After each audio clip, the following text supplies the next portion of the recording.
Ici Mademoiselle Sou et aujourd'hui je vais vous parler des bases du crayon papier, comment s'en servir, quelles sont ses spécificités, donc c'est parti, on y va. Vous avez été nombreux à me demander suite à la vidéo que j'ai faite sur les crayons mat de chez Faber-Castell, quelles sont les bases, quels sont les éléments bien spécifiques du crayon papier et surtout comment s'en servir. Donc déjà, si vous n'avez pas vu cette vidéo, je vous incite à aller la voir. Je vous mets un lien juste au-dessus, donc n'hésitez pas à aller checker si vous n'avez pas vu, mais allez la voir après, du coup, surtout si vous n'avez pas les bases du crayon papier. Ça vous permettra de mieux comprendre une fois que vous aurez vu cette vidéo aussi. D'abord, on va commencer par la structure du crayon papier. Donc le crayon papier, c'est généralement comme ceci que ça se présente. On a un corps de crayon qui va être généralement en bois ou en synthétique, ça dépend des marques, mais généralement c'est en bois, avec à l'intérieur une mine qui va être en graphite, en carbone. On va avoir des inscriptions, ça va être des inscriptions de marque, le code barre, ce genre de choses, mais vous allez aussi avoir tout au bout, vraiment à la fin de notre crayon, un petit matricule avec des numéros et des lettres. On va avoir des lettres qui vont apparaître comme des F, des H, des B, des HB. Mais si vous ne savez pas ce que c'est, c'est vrai que ça ne vous sert pas à grand chose, mais en fait, ça vous indique en fait quel est le crayon et du coup à quoi il va servir et surtout vous préparer à vous en servir convenablement. Les lettres en fait servent à vous parler de la tendresse de la mine du crayon. En fait, on va pouvoir avoir des mines qui vont être beaucoup plus tendres et des mines qui vont être beaucoup plus dures. Selon si elles sont tendres ou dures, elles vont se poser plus sur le papier et avoir quelque chose de plus intense et d'autres moins. Et donc, eh bien, on a nommé ces deux sections avec après des numéros pour pouvoir se repérer et savoir du coup quel sera le type de mine qu'on va utiliser. Pour cela, on va commencer tout de suite avec un petit schéma, une petite ligne pour pouvoir placer nos différents types de mines pour qu'on puisse se repérer sur ce que j'essaie de vous dire. Ce sera beaucoup plus simple en image avec un petit schéma. Mais d'abord, on va ramener les crayons et tous les tailler un à un. Donc vous inquiétez pas, je vais pas tout vous montrer, mais je voulais vous montrer que ce taille-crayon est aussi pratique pour les petits. C'est-à-dire que là, vous voyez, je taille des crayons qui sont grands, mais même avec un petit, eh bien, ça va s'adapter. Donc vous le rentrez à l'intérieur et avec la manivelle, ça s'adapte à sa taille et ça se taille correctement. Et donc maintenant qu'ils sont tous bien taillés, on va pouvoir parler enfin des crayons. Donc déjà, je rajoute mon petit titre, ce sera quand même un petit peu mieux. Et on va placer une ligne déjà bien centrée, comme ça, voilà. Ça va dans les deux sens. On met au milieu le milieu, donc le point 0. C'est là vraiment où on a le crayon vraiment entre deux, entre le gras tendre et le sec gris. Voilà. Maintenant, eh bien, on va commencer avec le gras et c'est là où c'est la lettre B. B, c'est en anglais pour bold ou gras tendre. Je dis plutôt bold en termes gras plutôt que tendre parce que je sais que c'est un moyen mémotechnique pour se le rappeler parce qu'on a tous fait des textes sur ordinateur, sur Word ou ce genre de choses et on utilise le B qui est le gras pour rendre quelque chose de beaucoup plus épais et de beaucoup plus sombre pour notre lettre. Donc c'est pour ça que j'ai tendance à dire gras, ça fait un petit rappel de quand on écrit des choses sur ordinateur. C'est mon moyen à moi de m'en rappeler, mais ça veut juste dire que c'est tendre. Notre mine donc va être beaucoup plus sombre, va être beaucoup plus intense, mais va être aussi beaucoup plus grasse. Ce qui fait qu'on va pouvoir faire beaucoup plus d'ombrage, beaucoup plus de dégradés, beaucoup plus intense, beaucoup plus chargé qu'avec des mines beaucoup plus sèches. Mais par contre, quand on est au milieu, eh bien on a deux choses. On a le F, c'est la lettre F qui veut dire fine line, qui est la ligne fine. En fait, c'est vraiment la pointe fine. C'est vraiment le milieu. Vraiment le point 0, c'est quelque chose qu'on voit rarement. De temps en temps, vous en avez, mais c'est très rare qu'on le voie. C'est là où on va voir un bon entre-deux, entre la pointe qui va être plutôt grasse et la pointe qui va être plutôt sèche. Maintenant, on a un milieu qui est un petit peu déjà un peu plus tendre, qui est le HB. Donc voilà, c'est un petit peu plus vers le gras que vers le sec, donc c'est pas tout à fait au milieu.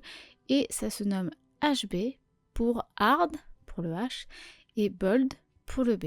Donc c'est une mine qui va être plutôt dure et tendre et qui amène justement au B de tout à l'heure pour le côté un petit peu gras. Qui est vraiment celle qu'on utilise le plus, le crayon qu'on utilise le plus. Généralement quand vous avez un crayon papier que vous ne savez pas ce que c'est un HB. C'est l'entre-deux. C'est entre le gras et le sec.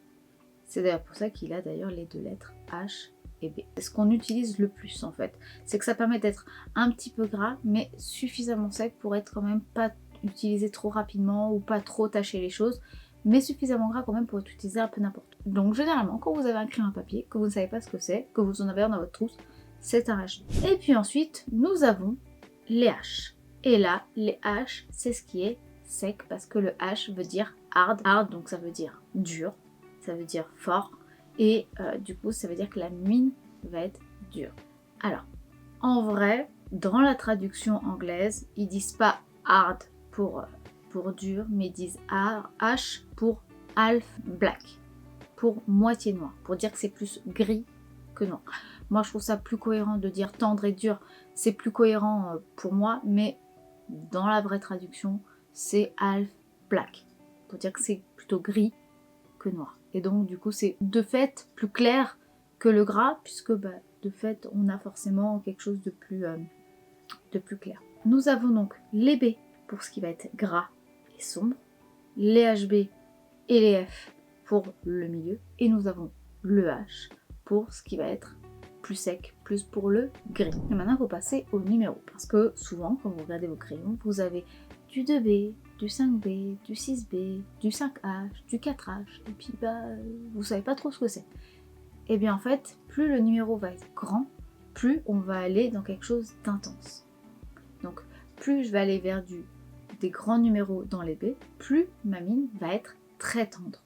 Donc plus je vais aller dans des numéros grands, donc le 10, le 12B, plus ça va être très très noir, très très gras, et plus au contraire je vais aller vers des 8, 10 H, plus ça va être gris clair et ça va être dur, la mine va être très très dure et ça va faire qu'il y aura quelque chose de très très clair sur mon papier. Donc on va avoir vraiment des choses très très éloignées, et plus on va se rapprocher du 0 et donc vers des numéros plus petits, plus on revient au milieu, au HB. Et maintenant que je vous ai parlé de tout ça, et bien on va le faire aussi en image en faisant une petite série de swatchs pour que vous puissiez vous rendre compte de la différence entre des numéros très très intenses en B et des numéros très très intenses en H, et comme ça vous allez voir que ça fait vraiment un dégradé d'intensité de gris, et donc il y a vraiment une raison pour tous ces crayons là d'être utilisés. Pour les crayons, je vais utiliser un peu toutes les marques. Je vais utiliser des Faber-Castell, donc des Goldfaber. Je vais utiliser aussi des Castell, de Faber-Castell. Je vais utiliser des Daler-Rowney. Je vais utiliser des Staedtler, de la section Mars. Voilà, je vais utiliser un petit peu de tout pour que vraiment vous puissiez voir que c'est pas une question de marque, mais bien une question de nomenclature, donc de 9B, 5B, 5H, HB, et que c'est vraiment pas la question de la marque qui compte, mais bien la question du numéro, de la nomenclature qui est important et pas du tout le reste. Et vous allez voir que le dégradé se fait quand même tout aussi bien. De toute façon, c'est aussi une question de par rapport à ce que j'ai. J'ai donc une vieille boîte que j'ai depuis très longtemps de chez Daler-Rowney. Alors il me reste DB mais vraiment en tout petit format. Mais heureusement j'en ai d'autres depuis, donc je vais utiliser vraiment un peu de tout pour vous montrer. J'ai aussi des mines Critérium, donc je vais aussi utiliser voilà, un Critérium comme ceci où je vais mettre des mines. Alors là c'est des mines très très épaisses que j'ai récupérées, donc ce sont des vieux crayons, enfin des vieilles mines, mais c'est l'avantage du carbone, c'est que ça ne s'abîme pas dans le temps, donc ça c'est très intéressant. Et du coup ce seront des Staedtler de la section Mars pour la majorité. Dans tous les cas, je vous les montre à l'écran, comme ça vous pourrez voir les différents modèles. Mais vraiment, ce qui est important, c'est surtout le numéro et pas la marque. Déjà, on va faire la numérotation et on va faire les swatchs juste après. Donc je vais commencer du plus gras, donc du 9B, jusqu'à du plus sec. Alors je vais m'arrêter au 5H parce que là, vous voyez, après il n'y a plus de place sur la feuille, mais ça peut aller beaucoup plus loin, dans les deux sens d'ailleurs. Et je vais faire quelque chose d'un peu plus intense et je vais dégrader un petit peu la mine pour vous montrer au fur et à mesure. Mais de toute façon, vous allez voir. Ça va vous vous rendrez bien compte, d'ailleurs on commence à se rendre compte que les mines commencent à être de plus en plus claires quand on regarde les swatchs, donc on va avoir quelque chose voilà, d'un peu moins intense, d'un peu plus gris. Donc là je switch avec mes mines, mais vous voyez on va toujours avoir des choses assez grises, assez claires, on peut avoir vraiment des teintes très très claires en appuyant très très peu, et du coup là on a vraiment des belles nuances. vous le voyez, hein. J'ai pris cette caméra là parce qu'on le voit mieux, mais vous voyez vraiment la différence entre l'intensité des B et l'intensité des H. Et là, vous le voyez, hein, c'est flagrant la différence entre les B très intenses et les H très intenses. On a un joli dégradé qui se forme, hein. On a vraiment du sombre qui va vers le clair. C'est parce que la mine déjà va être beaucoup moins grasse, beaucoup plus sèche. Je vous le disais, j'ai des crayons B qui sont tout petits. Et en fait, c'est parce que la mine est très tendre, donc la mine va avoir tendance à se rendre plus épaisse et à s'abîmer beaucoup plus vite. C'est tout à fait normal, c'est parce que la mine est plus tendre, donc forcément elle va déposer plus de carbone sur le papier, alors qu'une mine qui va être beaucoup plus dure va avoir tendance à déposer moins de carbone et donc va durer plus longtemps dans le temps. Donc du coup, les crayons gras ont tendance à avoir une longévité beaucoup moins longue que des crayons H, parce que forcément la mine s'abîme plus vite pour les B. Ça amène maintenant à comment les utilise-t-on. Parce que c'est bien beau que je vous explique ça, mais ça vous avance pas sur comment les utiliser. Alors, ça va dépendre de votre pratique, hein. Ça va vraiment dépendre de ce que vous avez envie d'obtenir, si c'est rapide, si c'est poussé, si c'est détaillé. Mais en règle générale, la base, c'est on va plutôt utiliser des crayons dans les H. Vous n'êtes pas obligé d'aller jusqu'au 10H, hein, c'est pas la question. Vous prenez un 2H ou un H, voilà, prenez pas plus la tête, mais ça permet d'avoir déjà un crayon un petit peu plus clair et un petit peu plus sec, d'appuyer vraiment très peu pour commencer à poser votre crayonné, ce qui fait que déjà ça sera moins gras, donc déjà il y aura moins gommé pour si vous voulez mettre de la couleur, si vous voulez effacer vos traits, parce qu'ils seront déjà très peu visibles. Ça vous permet aussi du coup d'avoir moins à baver que quand vous utilisez un HB qui a tendance déjà à être un peu gras. Et ça vous permet aussi du coup de pouvoir amener plus d'intensité par la suite. Et donc ça amène au fait que vous commencez avec des H et ensuite vous allez augmenter le numéro entre HB, B, 2B, 3B, 4B, 5B, 6B pour intensifier votre dessin, pour amener plus d'ombrage, plus de contraste, voire des lignes très sombres et juste avec des crayons à papier. Vous pouvez bien entendu revenir de temps en temps avec des H pour dégrader, pour amener des nuances plus claires avec vos B et justement amener différentes nuances de gris et donc ramener vos volumes et vos ombres. Et donc ça va servir à ça. Il faut vraiment que vous vous en serviez comme un panel de couleurs en vous disant que là c'est gris et que là c'est noir. Et pour ce qui est des ombrages, partir plus sur les H pour ce qui va être clair et partir plus sur les B pour ce qui va être foncé. Donc là par exemple vous voyez je prends un 8B pour ramener pas mal d'intensité, donc je vais commencer à ramener un petit peu d'ombrage, à rajouter un peu d'épaisseur, je ramène quelques lignes un peu plus sombres et je vais poser ça un petit peu partout sur la fleur là où je trouve qu'elle a besoin d'être plus sombre, donc par exemple au niveau des débuts des feuilles. Après bien entendu ça c'est la règle standard. Maintenant, si par exemple vous voulez faire du croquis rapide, au contraire, prenez tout de suite du B parce que ce sera bien gras. Vous pouvez appuyer très peu pour avoir quand même quelque chose de plus clair et appuyer très fort pour avoir quelque chose de très intense rapidement. Et donc dans ces cas-là, pour du croquis rapide, il faut beaucoup plus du HB ou du B ou du 2B ou même plus pour justement au contraire aller vite. Mais là, du coup, c'est différent, c'est pas la même pratique. Donc c'est pour ça que je vous disais juste avant, ça va dépendre aussi de ce que vous voulez obtenir.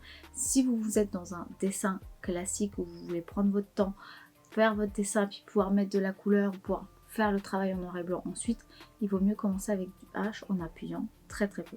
Alors un outil dont je vous ai déjà parlé et qui peut être utile, ça dépend de votre style aussi, c'est l'estompe.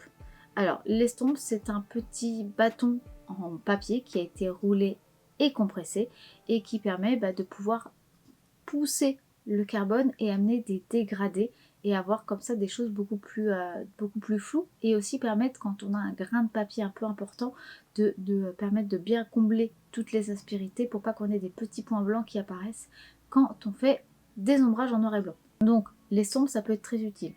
Vous en avez des toutes petites avec des pointes très très fines et vous en avez des très épaisses, vraiment immenses pour pouvoir avoir des zones beaucoup plus marquées. Donc vous allez pouvoir avoir plein de formats différents pour pouvoir les nettoyer et enlever le surplus de carbone quand vous voulez par exemple reflouter quelque chose de plus clair. Vous allez utiliser du papier de verre ou un affûtoir pour pouvoir affûter votre estompe et donc vous allez frotter dessus, ce qui va en fait poncer votre papier et enlever du coup tout papier où il y a déjà du carbone dessus et ça ramène une mine beaucoup plus claire.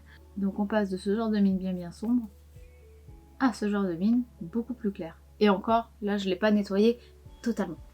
Avec donc l'estompe, on va frotter un petit peu au rebord de là où on a mis notre couleur, notre gris ici, et on va le remonter petit à petit pour, voilà, vous voyez, griser un peu plus, mais de façon beaucoup plus légère, ce qui va permettre d'amener du dégradé. Et ensuite on peut reflouter aussi la zone plus sombre pour uniformiser et enlever les petits grains de papier blanc qui peuvent rester quand on pose le crayon à papier. Ensuite je vais reprendre un crayon encore plus intense, vu que tout à l'heure j'étais sur du 8B, là j'ai pris du 9B et je vais réintensifier dans les zones très sombres où j'ai mis mon ombrage tout à l'heure pour justement, vous voyez, réintensifier parce que tout s'est un petit peu flouté, tout s'est un petit peu uniformisé. Mais du coup, pour ramener quelques contrastes, on va ramener avec une teinte un peu plus sombre quelques traits supplémentaires. Et on peut même utiliser le surplus de carbone sur l'estompe pour amener quelques ombres au sol sans pour autant retaper l'estompe dans le sombre. Là vous voyez, on voit bien à quel point les crayons gras, donc les baies, vont être beaucoup plus petits parce qu'ils s'abîment beaucoup plus vite, ils se posent beaucoup plus vite que les secs, comme je vous le disais tout à l'heure. Bien entendu, quand vous utilisez votre crayon, essayez de le tourner de temps en temps quand vous dessinez ou que vous coloriez, pour avoir une pointe qui reste toujours pointue. Parce que la mine va avoir tendance quand même à s'user, ce qui est normal. Et du coup, elle s'usera moins vite, puisque du coup, vous allez l'user sur toute la surface et pas uniquement que d'un côté. Sinon, bien entendu, pensez bien à avoir un taille-crayon. Alors moi, du coup, j'ai acheté le DAL 133 et franchement, j'en suis ultra satisfaite parce qu'il fait des mines ultra fines. On a ici une petite molette, alors pas la manivelle, hein, je parle vraiment de la petite molette en métal ici, qui permet en fait de allonger ou rétrécir la pointe du crayon. Ce qui permet justement d'avoir des pointes plus ou moins longues. Je m'en suis rendu compte il n'y a pas si longtemps que ça, il y a peut-être 3 mois. Et franchement, c'est vraiment pratique parce que du coup, on peut avoir des mines vraiment longues. Et ça, c'est vraiment pratique pour avoir quelque chose de fin très longtemps. C'est vraiment un outil, je ne reviendrai pas en arrière, hein. Ça n'a absolument rien à voir avec les taille-crayons en métal avec la lame et où on taille.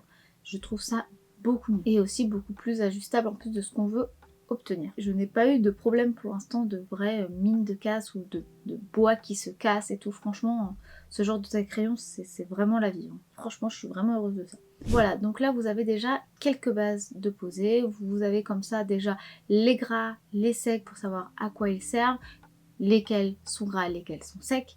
Mais pour finir correctement cette vidéo et pour vous mettre un petit peu plus de concret, on va réaliser une petite illustration ensemble pour que vous puissiez voir comment ça fonctionne et comment on les utilise concrètement. Donc c'est parti, on se lance pour l'illustration. Je vais utiliser un peu tous les crayons papier que j'ai, même si, comme je vous en ai parlé dans ma vidéo sur les crayons mat de chez Faber-Castell, les crayons classiques ont tendance à briller un petit peu, ce qui fait que déjà de 1, c'est un petit peu gênant quand on travaille à la lumière artificielle parce que ça fait beaucoup de reflets, mais aussi parce que du coup on a toujours un petit peu moins d'intensité qu'avec des mats qui vont être beaucoup plus noirs, profonds. Je ne les utilise pas tout de suite, je veux les garder vraiment pour la fin, les mats, pour justement ramener du noir profond là où j'en ai envie, pour vraiment les détails qui m'importent. J'ai déjà fait mon crayonné en H avec un critérium et donc maintenant je vais enlever le surplus de carbone parce que même si c'est du H, il faut enlever le surplus de carbone. Regardez, vous voyez la tache sombre qu'il y avait sur ma gomme mie-de-pain. Et maintenant que ça c'est fait, eh bien on va passer aux couleurs, aux ombrages avec mes crayons. Et j'amène quelques petites finitions avec un crayon de H juste pour retoucher 2-3 trucs qui n'étaient pas parfaits ou qu'il fallait que je retouche un petit peu après mon crayonné que j'avais fait au départ qui n'était pas tout à fait fini. Et maintenant on va passer donc à un crayon qui est un crayon B et je vais déjà rajouter quelques contours un peu plus sombres, amener voilà quelques intensités vraiment au niveau du vêtement, au niveau du menton, parce que le menton je vais pas forcément faire un contour très très noir, donc voilà, je vais déjà poser un petit peu déjà mes ombrages pour amener petit à petit du volume.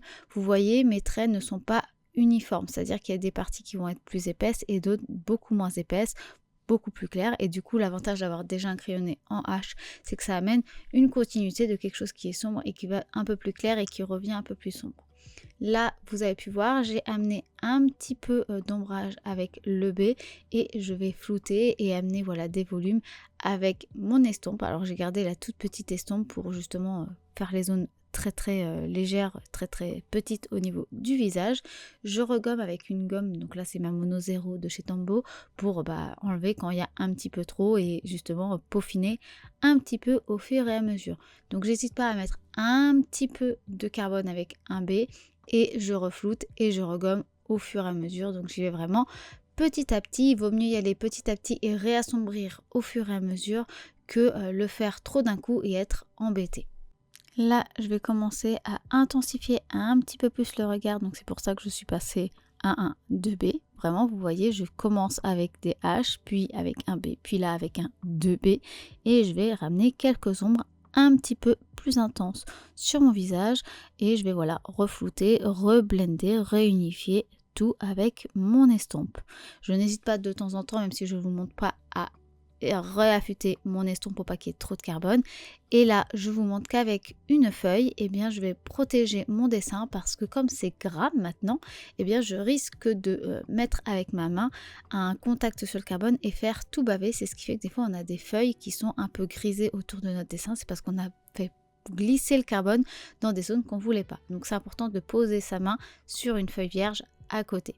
Là, je recommence à faire le même genre d'ombrage, donc en commençant avec le B, puis avec ensuite le 2B pour amener des ombrages dans ma main et lui amener des volumes. Là, je vais passer au 4B et je vais passer donc aux cheveux. Je vais voilà marquer les lignes que j'avais déjà dessinées pour montrer les différentes mèches de la chevelure. C'est important, je trouve, de créer déjà des mèches en fait et pas juste faire plein de traits. C'est important déjà de délimiter un petit peu et après rajouter des traits pour amener de la texture comme je suis en train de faire, en sachant que vous voyez avec le même crayon j'ai pas la même intensité que ce que j'avais tout à l'heure parce que là j'appuie beaucoup moins que justement juste avant pour justement amener encore une fois des nuances avec un seul et unique crayon. Et je vais assombrir au niveau des intersections, au niveau de là où il y a les mèches qui s'entremêlent et au niveau des pointes en haut, au niveau de la racine des cheveux. Maintenant, je vais flouter. J'ai pas besoin de rajouter autre chose, on est déjà sur des crayons gras. Donc je vais me servir de ce que j'ai déjà posé pour dégrader, estomper les ombrages et pour ramener un peu de lumière parce que du coup c'est petit et qu'il faut quand même garder des zones de lumière, je reprends mon Mono 0 de Tombow et je vais gommer petit à petit pour ramener des petites lignes, des petites zones de lumière et donc à faire apparaître les volumes. Et je n'hésite pas à repasser plusieurs fois pour enlever le surplus de carbone. Maintenant j'utilise mon crayon B, donc ça veut dire quelque chose d'un peu moins gras, c'est pour ça que je vous dis que ça dépend un petit peu, pour justement ramener quelques ombrages mais des choses un peu plus légères, un peu moins intenses que ce que j'ai mis tout à l'heure avec le 4B pour amener voilà un dégradé plus léger et homogène. Et je vais continuer ça sur toute la chevelure, sur tout le chemin comme que je viens de vous montrer, tout du long. Je vais d'abord intensifier un petit peu, amener des zones bien sombres au niveau des intersections, de là où ça se joint, ramener un peu de floutage avec l'estompe, regommer, ramener une transition un peu plus uniforme avec le B et y aller sur toute la chevelure et ainsi de suite. Et comme vous voyez, je me sers toujours d'une petite feuille pour poser ma main dessus parce que moi je pose ma main sur la table comme beaucoup et j'ai pas du tout envie d'étaler tout le surplus de carbone sur ma feuille ailleurs pour gâcher mon visage ou gâcher la belle zone blanche qu'il y a tout à droite. Et du coup ça continue sur toute la chevelure et ainsi de suite. Quand vous avez des petites miettes, n'hésitez pas à prendre un petit pinceau. Voilà, moi c'est un vieux pinceau à maquillage qui est propre mais que je ne me suis jamais servi et je vais pousser pour gommer. Comme vous avez pu voir, maintenant j'ai pris un crayon encore plus gras. C'est un 6B et ça va me permettre de rendre cette zone là qui est donc la zone collée à la joue beaucoup plus sombre parce que c'est un endroit qui est beaucoup plus chargé en ombrage puisque c'est vraiment collé à la joue, donc la joue bloque en fait la lumière, donc c'est important que ça soit bien plus sombre que le reste et donc bien plus intense. Et je vais donc continuer les détails de la mèche juste à côté, petit à petit. Je rajoute quelques petites mèches de cheveux, petite pause T. Finalement, contrairement à ce que je vous ai dit au tout début du lancement de l'illustration, je vais plutôt les utiliser dès maintenant parce que je me rends compte que c'est un peu trop gris et ça brille beaucoup et que ça manque d'intensité par endroit. Donc finalement je vais les utiliser avec un peu moins d'intensité et je vais utiliser vraiment le 12B que j'ai, qui est le plus gros que j'ai, en appuyant beaucoup pour bien marquer, vraiment à la fin, mais je vais vraiment utiliser tout de suite parce que finalement je me rends compte que là c'est trop gris en fait et que ça brille beaucoup et c'est très galère. C'est le problème de la qualité, c'est qu'une fois qu'on est habitué à l'avoir, eh ben on a beaucoup de mal à retourner à une qualité un petit peu réduite. Et c'est vrai que pour ça, ils sont vraiment bien. Donc là, j'utilise le 2B, donc des mats de chez Faber-Castell, et je vais m'en servir pour faire les éléments du visage, parce que c'est vrai que du coup, le visage est très gris comparé à tout le reste, et ça me dérangeait énormément visuellement. Donc même si c'est pas forcément la chose tout de suite à faire, je vais le faire parce que ça va me permettre de me calmer un petit peu visuellement. Donc je fais déjà le contour de l'œil, je rajoute les cils et pareil, je laisse des endroits un peu moins épais qu'à d'autres pour amener déjà du volume juste par une question d'épaisseur de trait. Je fais l'intérieur de mon œil, je fais donc l'iris et la pupille, je ramène toujours une petite zone de lumière avec un ovale ou un petit rond blanc, je ramène un petit peu de texture, c'est toujours aussi un petit peu plus sombre en haut de l'œil puisqu'il y a la paupière qui tombe sur l'œil et donc c'est un peu plus sombre en haut. Et je vais retoucher un petit peu partout au niveau du visage, au niveau des cheveux, les endroits où j'ai envie que ça soit quand même du coup un peu plus mat et un peu moins gris puisque c'est vrai que ça reflète énormément la lumière avec les lumières artificielles et c'est très dérangeant quand on s'est habitué à avoir quelque chose de mat. Donc voilà, je vais déjà refaire ça et maintenant je vais retailler mon petit crayon qui est donc un, je ne sais plus, je crois que c'était un 4 ou un 9B, mais je crois que c'est un 4B si je me trompe pas. Oui, vu l'intensité, ça c'est un 4B. Et j'ai ombré ma lèvre, je la floute un petit peu, je rajoute un petit peu d'ombrage avec mon estompe que je vais dégrader du coup au niveau de ma lèvre. Au niveau du bas de la lèvre, je rajoute une petite gomme, je gomme un petit peu avec ma petite gomme mono. Et en fait, comme j'ai pas beaucoup de place pour faire un mouvement, j'utilise ma gomme électrique. Alors celle-ci, c'est la nouvelle version de chez Derwent. Elle est à batterie, donc il n'y a plus besoin d'acheter des piles contrairement à avant. Et il y a aussi une mine un petit peu plus fine qu'avant, donc on peut faire encore plus de précision. Et du coup, c'est vraiment chouette. C'est un joli cadeau de Saint-Valentin que mon mari m'a fait et j'en suis très satisfaite déjà pour le moment. Je reprends donc maintenant mon crayon 4B et je vais pouvoir amener un petit peu de contour un peu plus épais au niveau de l'intérieur des lèvres, au niveau de l'arc de Cupidon, donc le petit V qu'on a en haut des lèvres, au niveau du bombé en dessous et j'essaie toujours que entre les zones vraiment au milieu et les intersections sur les côtés, il y ait des traits plus fins, moins épais et donc moins sombres, ce qui va permettre de créer le volume et le bombé des lèvres et je laisse les dents blanc, je vais même pas amener d'ombrage ou très peu, de toute façon ça c'est un petit peu flouté déjà de base. Maintenant je vais passer au contour de la main. Maintenant que j'ai fait un petit peu déjà d'ombrage, on va continuer, on va rajouter un petit peu de détails. Je gomme parce que je me suis un petit peu foirée sur le trait et voilà, c'est là où la gomme électrique c'est quand même bien pratique parce que je suis pas obligée d'étaler, parce que plus on utilise des crayons gras, plus c'est difficile de gommer parce que du coup la gomme chope énormément de gras et a du mal à gommer en petits mouvements, il faut faire vraiment des grands va-et-vient et là on peut pas vu la zone qu'il y a. Donc c'est pour ça que la gomme électrique est très pratique pour ce genre de choses. J'intensifie et donc maintenant vous voyez j'ai repris le mat et j'intensifie petit à petit. Donc pour l'instant j'étais avec le 2B et je continue avec le 2B pour amener des ombrages sur le vêtement. Donc j'essaye déjà d'en mettre au niveau du dos, au niveau du col. J'ai laissé, vous voyez, une zone beaucoup plus claire au milieu, au niveau de l'épaule et au niveau de la couture du vêtement parce que c'est là où ça va choper beaucoup plus la lumière. D'ailleurs pareil, le col c'est beaucoup plus sombre au niveau de là où il y a le menton et les mains parce qu'il y a beaucoup moins de lumière vu que tout se colle à cet endroit là.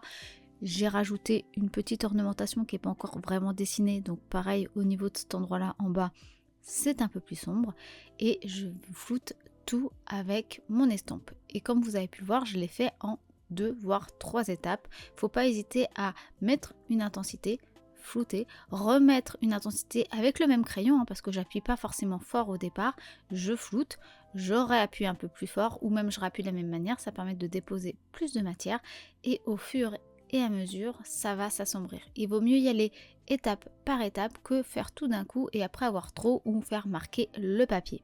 Donc vraiment y allez-y progressivement, ce sera beaucoup plus simple. J'ai rajouté quelques petits éléments au niveau des ongles. J'avais envie, voilà, comme je vais lui faire un très très grand chapeau, je lui ai rajouté des petites lunes et des petites étoiles. J'ai repris mon crayon B et je vais faire quelques traits, quelques éléments d'ornementation un peu en volute en dessous pour terminer le portrait, pour que ça soit pas un portrait flottant.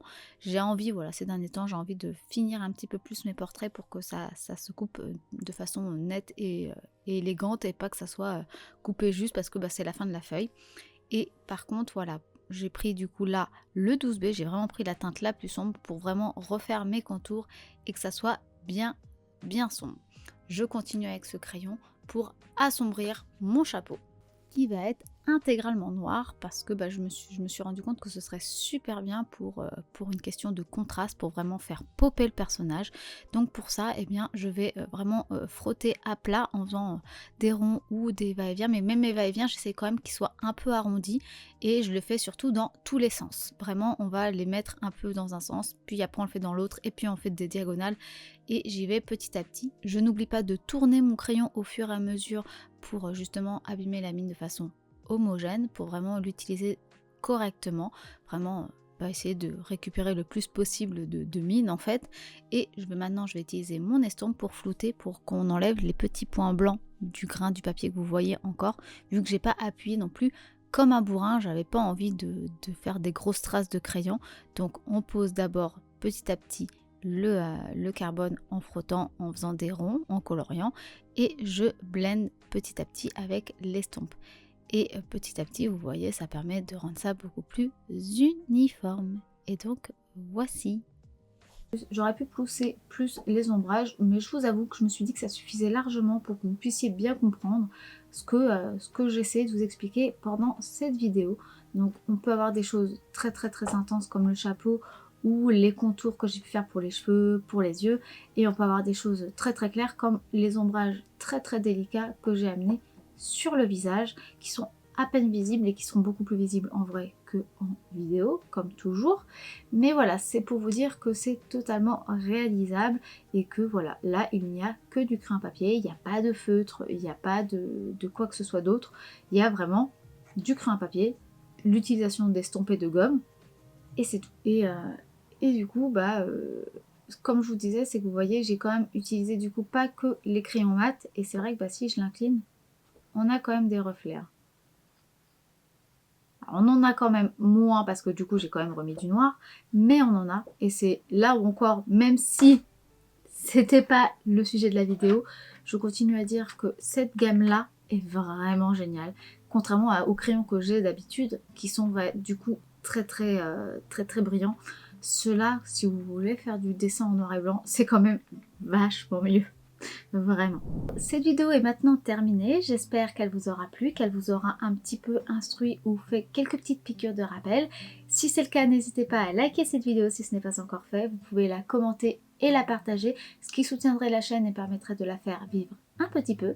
Merci beaucoup à tous ceux qui le font, merci beaucoup à vous tous. Merci aussi à ceux qui me soutiennent via ma boutique en ligne mademoisellesou.com ou en me commandant une illustration, un livre de coloriage directement par message. Merci beaucoup à vous. Si vous voulez me contacter, n'hésitez pas. C'est soit mademoisellesusancelle@gmail.com, soit directement sur les réseaux sociaux, principalement Instagram, Mademoiselle Sou, Mel Sou. Merci beaucoup aussi à ceux qui me soutiennent sur Tipeee. Merci beaucoup à vous. Et puis sur ce, moi je vous dis à dimanche prochain midi pour une nouvelle vidéo. Et je vous fais des bisous. Bye. Bonjour. Attention, c'est du rouge à lèvres qui me tâche. Hein. Ah oui, il tâche bien, merde. Ah oui, j'ai prévenu. Hein. C'est pas un rouge à lèvres magique du tout, il est pas mat. Hein. Il est bien crémeux. Bébé, oui, tu viens faire un câlin? Tu viens faire un câlin? Toi aussi tu veux des traces de bijoux sur la tête? Ah si, je vais lui mettre plein de petites bouches rouges sur sa tête. Aussi, je te laisse t'installer.